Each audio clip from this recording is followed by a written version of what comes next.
कल्पना कीजिए, जब सूर्य की पहली किरणें गुजरात के भावनगर में शत्रुंजय पहाड़ी को छूती हैं, तो सफेद संगमरमर की एक ऐसी विशाल और रहस्यमयी मंदिर नगरी उभरकर सामने आती है, जहां पहुंचते ही लगता है मानो ये दुनिया, ये शोरगुल सब कहीं बहुत पीछे छूट गया है। लेकिन यहाँ आकर आपके मन में भी ये गहरा सवाल जरूर उठेगा कि आखिर क्यों? क्यों हजारों श्रद्धालु हर साल इस दुर्गम पहाड़ की सीढ़ियां चढ़ते हैं?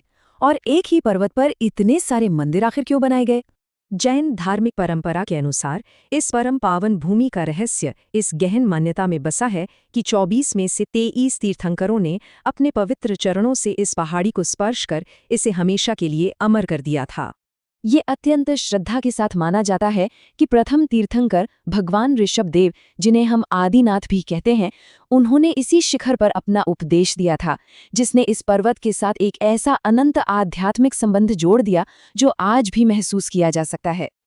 अब अगर हम इतिहास के पन्नों को पलटें तो आप पाएंगे कि ये विस्मयकारी वास्तुशिल्प चमत्कार कोई रातों रात नहीं बना, बल्कि ये लगभग 900 वर्षों की निरंतर अटूट भक्ति और परिश्रम का साक्षात परिणाम है। ऐतिहासिक तथ्यों से पता चलता है कि 11वीं शताब्दी में शुरू हुए इस निर्माण ने 1311 ईस्वी के आसपास तुर्क आक्रमणकारियों के विनाशकारी प्रहारों को झेला, लेकिन इसके बावजूद यहाँ पुनर्निर्माण का एक ऐसा अथक सिलसिला चला जो कभी नहीं रुका। जैन समुदाय ने बार बार बिना हार माने इन खंडित मंदिरों को फिर से खड़ा किया, जिसने इस पूरी पहाड़ी को अदम्य आस्था और कभी न टूटने वाले संकल्प के एक परम प्रतीक में बदल दिया। जरा इस निर्माण के पैमाने के बारे में सोचिए। आज इस पहाड़ी पर 900 से भी अधिक मंदिरों का एक विशाल और सुनियोजित समूह शान से खड़ा है, जिन्हें बेहद व्यवस्थित रूप से टोंक नामक समूहों में बांटा गया है। इनमें सबसे अद्भुत है चौमुख मंदिर, जिसकी अद्वितीय 4 दिशात्मक वास्तुकला को देखकर आप समझ पाएंगे कि कैसे ये जैन दर्शन की व्यापकता और सर्वव्यापी आध्यात्मिक दृष्टि को साक्षात भौतिक रूप में जीवंत करता है। जब सूर्य की चमकदार रोशनी, संगमरमर की महीन नक्काशी, इन अलंकृत गुंबदों और बारीकी से उकेरे गए जटिल स्तंभों पर पड़ती है, तो सच मानिए शिल्पकला की एक अत्यंत ही खूबसूरत और दिव्य दुनिया हमारी आंखों के सामने चमक उठती है। स्वर्ग की ओर ले जाने वाली इन हजारों पत्थर की सीढ़ियों का हर एक कदम भक्तों के लिए अत्यधिक शारीरिक थकान और कष्ट लेकर आता है, लेकिन यही तो उनकी उस गहरी आस्था की सबसे भावपूर्ण परीक्षा है।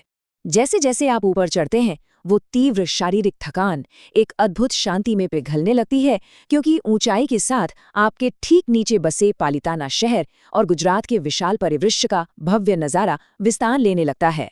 लेकिन इस अलौकिक स्थान से जुड़ा एक बेहद सख्त और रहस्यमय नियम है कि सूर्यास्त के बाद किसी भी इंसान को, यहाँ तक के मुख्य पुजारियों को भी, इस पहाड़ी पर रुकने की बिल्कुल मनाही है।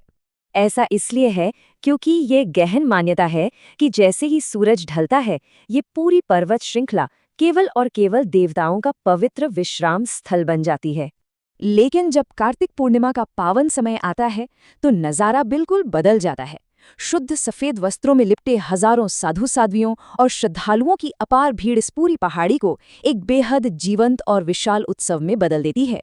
आज के इस आधुनिक युग में भी पालिताना दुनिया के सबसे प्रमुख और जीवंत जैन तीर्थ स्थलों में से एक के रूप में गर्व से खड़ा है, जो सीधे तौर पर आज के तीर्थयात्रियों को उनके एक प्राचीन और अखंड वंश से जोड़ता है। अब इन सबके बीच हमें गहराई से बस एक बार ये विचार करना चाहिए कि पत्थरों और संगमरमर से बनी इस विशाल भौतिक यात्रा का असली, गहरा और आंतरिक अर्थ आखिर क्या है। दरअसल शत्रुंजय शब्द का अर्थ ही है क्रोध, अहंकार, लोभ और मोह जैसे अपने भीतर के शत्रुओं पर विजय प्राप्त करना, जिससे यह स्पष्ट हो जाता है कि ये कठिन पहाड़ी चढ़ाई वास्तव में आत्मविजय की ही एक आंतरिक आध्यात्मिक यात्रा है। जरा सोचिए, सदियां बीत गईं, कई शासक बदल गए और न जाने कितनी ही बार इन पत्थरों को तोड़ा भी गया, लेकिन संयम, त्याग और आस्था की ये कालातीत यात्रा इस शिखर की ओर कभी नहीं रुकी। पालिताना का ये परम और परिवर्तनकारी संदेश हमें जीवन की सबसे बड़ी सीख देता है कि सबसे महान युद्ध बाहरी दुनिया में नहीं लड़ा जाता, बल्कि यह दूसरों पर नहीं, अपने भीतर के शत्रुओं पर विजय प्राप्त करने की साधना है। चांदनी रात में खामोश खड़े इन दिव्य मंदिरों की परम शांति के बीच अब बस एक ही शाश्वत गूंज रह जाती है, जय जिनेंद्र।